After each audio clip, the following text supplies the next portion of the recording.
topluluğumuzun öncelikli hedefi, başta üyeleri olmak üzere üniversite öğrencilerinin gelişimine olanak sağlamak, başkanlığında teşekkürlerimizi iletmek istiyoruz.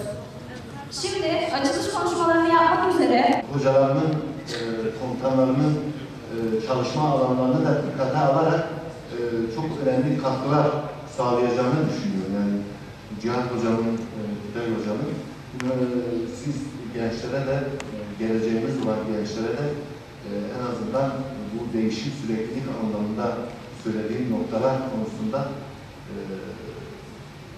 bir takım katkılar sağlayacağını düşünüyorum. Misafirlerimize tekrar hoş geldiniz diyorum. Saygılarımı sunuyorum. Şu andaki gidişat şu. Amerika Birleşik Devletleri ve Rusya aslında iki kutuplu dünya demesek de iki cepheli, iki bölümlü bir yapıya doğru gidiyor gözüküyor. Ve aslında olan sanki Çin'e oluyor. Çünkü araya bir Rus bloğu giriyor.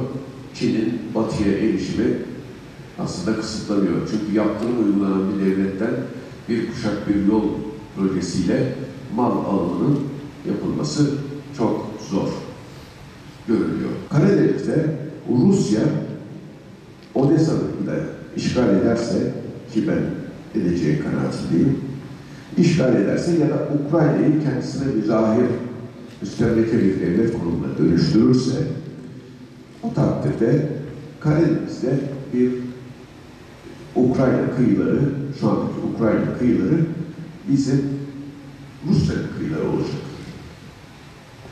Bize etki eder mi? Ya bize etki etmez. Neden? Biz şimdi 1986 yılında bir Münhasır Ekonomik Bölge ilan ettik ve ilan ettiğimiz zaman zaten ortada Ukrayna, Rusya, Gürcistan yoktu. Sovyetler Birliği var. Bunların hepsi tek kıyıydı. Onun için zaten biz bunu tecrübe etmiş vaziyetteyiz. Tahıl ithalatının %25'ini bu iki ülkeye yapıyor. Belarus. Çıkamaz.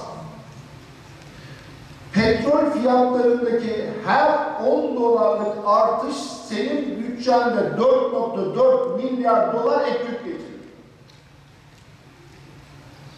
Çıkamaz. Sen çıkamazsın. Bu bir. İki, bakın bu savaş sürecek. Öyle gözüküyor çünkü savaşın süreceğini de şuradan anlarız. İstanbul'da çok önemli bir ışık yandı diplomasi adına. Ama Lavrov 10 gün sonra açıklama yaptı. Dedi ki bu Ukraynalıların getirdiği metin bizim İstanbul'da mutabık kaldığımız metinle aynı değil. Eyvah dedi. Demek ki Zelenski'ye tek başına hareket etme şansını Amerikalılar tanıyor.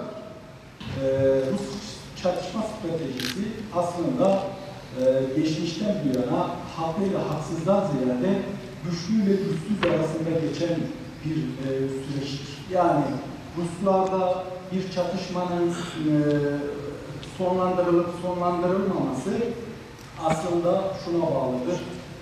İkisi kavga eder, hangisi yenmişse o haklıdır. Yani kimin vicdani konular arkadan gelir. İkinci konuysa hiyerarşi geleneğidir. Lider çok önemlidir. Lider ne derse Ruslarda bir nevi o otoriteye saygı devam eder. Üçüncü konu ise her şeyi kontrol altında tutma. Yani Ruslarda lider her şeyi kontrol altında tutar, sıkı bir hiyerarşi birbirini takip eder. Bununla birlikte Ruslar için özellikle Sovyet mirası çok önemlidir.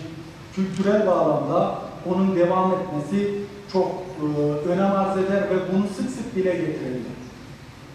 Bir diğer konu ise milli gurur.